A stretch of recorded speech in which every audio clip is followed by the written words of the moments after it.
Welcome back to another quick guide. Today I'll teach you how to add motion blur and After Effects.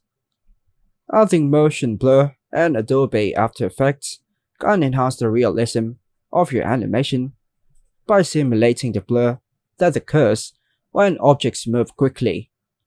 Here's a step-by-step guide on how to add motion blur to your composition and After Effects. First things first, launch the After Effects and open the project where you want to add motion blur. At the timeline panel, locate the layers you want to add motion blur. Enable motion blur for each layer by clicking the motion blur switch.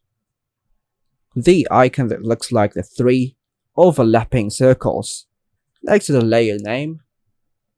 At the top of the timeline panel, click the Enable Motion Blur button. It looks like the three overlapping circles and is located at the Switches panel.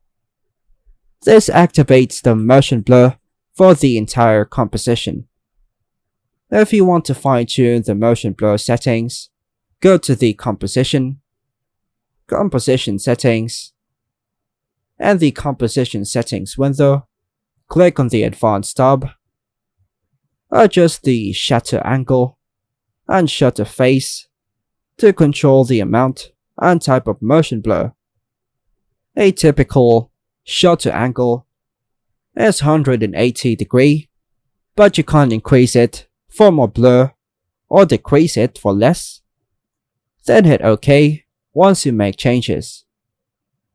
By following these steps, you can effectively add motion blur to your project and Adobe After Effects, enhancing the realism and smoothness of your animations and movements.